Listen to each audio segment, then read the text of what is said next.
Hey, welcome back to Gear and Guitars with Mel. As usual, I am Mel. So what we're here for today is these. We're talking Epiphone 2020. This right here is my 2020 Classic worn.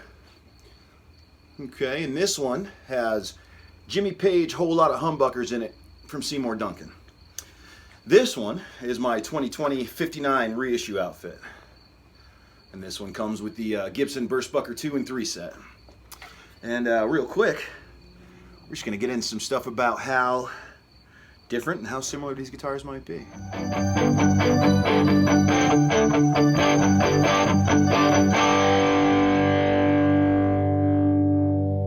So real quick, before we get to all the sounds, let's go over some specs here. Now, we've already been down the road of the specs on both these guitars. I have previous videos on them if you want to get down and dirty, but let's just get something kind of about. So, as far as this one goes, like I said, the 2020 Classic worn in gold. It's got a mahogany body.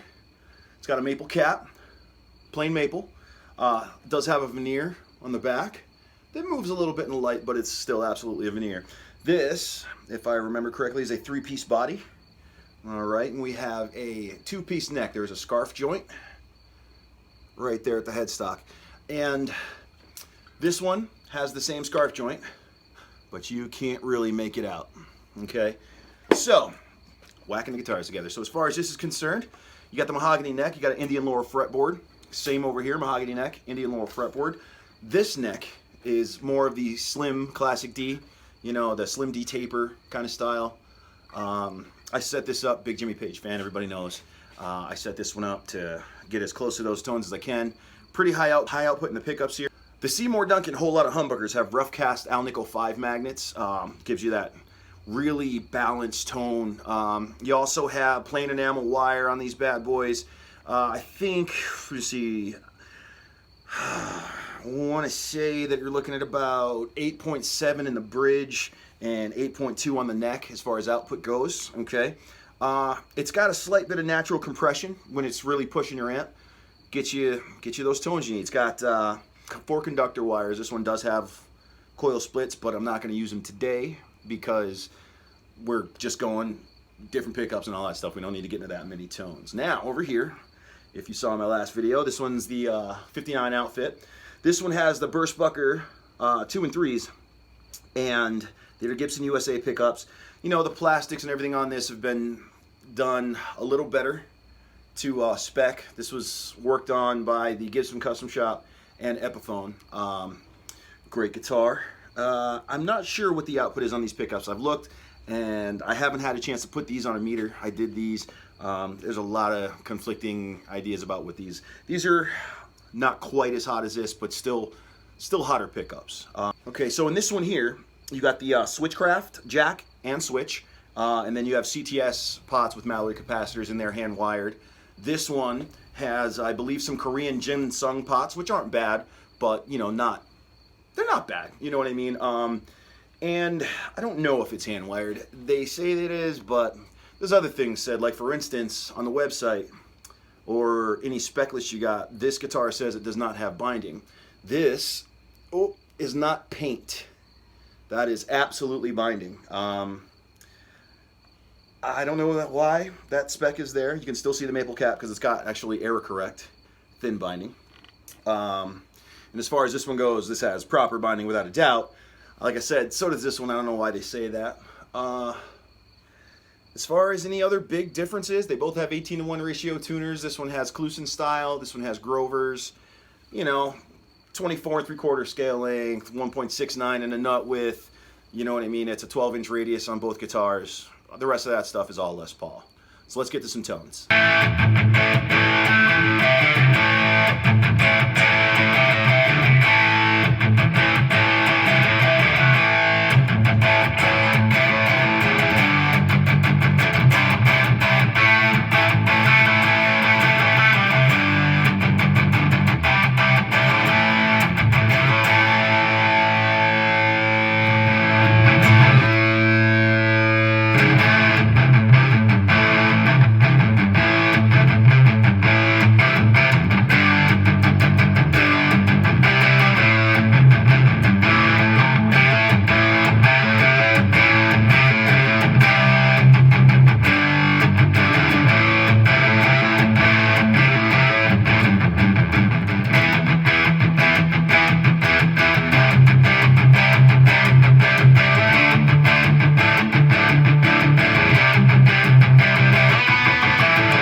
right, so that's the video. I feel, as it should be, I feel like this takes the dirt tones a little better. I think it's a little more bitey, a little more articulate. These are quite articulate, but I feel there's a bit more warmth. I've read that a lot of people think that these Burstbucker 3s are too harsh. I didn't find that. I think if you're looking for a rock and roll hard rock pickup, either one of these will rock, and I'm very happy to own them both. So what I'd like you guys to do is break it down in the comments for me. Let me know what you thought of what sound. I can tell you right off the bat, the first dirt that I went with was the ODR1 from Nobles. The next dirt that I went with was my Dark Messenger from Stonegate Effects, and then I did the Ugly Fuzz from Stonegate, and then I did the Imperfect Drive from Stonegate, and I finished off with a Rat for that nice high gain noise. So let me know what you think about these. I mean, sound-wise, let's put it in perspective. This came $7.99. This was actually more than that. The guitar itself is $4.50, but instead of doing the work myself, I bought the pickups from Sweetwater and I had them install them, which jumped the price up to about $50 more than this one.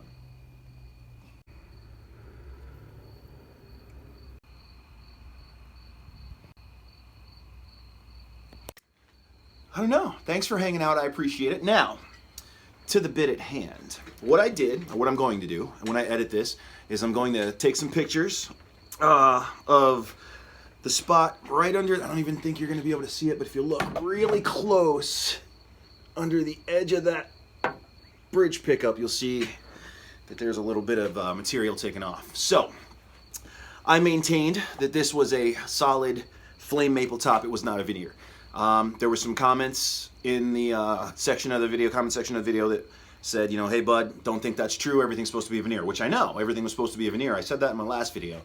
I did get a couple other comments from people that do also have true flame tops. So what I'm going to do is I'm going to put in the pictures that I took. I cut a little V into it when I first wanted to check for myself, just to see if I could peel the veneer, because I don't know if you've ever put a veneer on a guitar, but when you press a veneer on a guitar, there's going to be a full layer of glue under that veneer. It's going to be very thin, possibly as thin as the veneer, but you can tell it's there because when you start to chip apart maple, okay, especially where there's wood grain, okay, it comes off in little pieces. I couldn't even get, there was no spot between the color of the top and the unfinished wood. I did some sanding inside the pickup cavity. I'm going to put that up there too, to show. If you look in the pickup cavity at the picture, you'll see the grain lines. You'll see these flame lines going this way inside of the pickup route.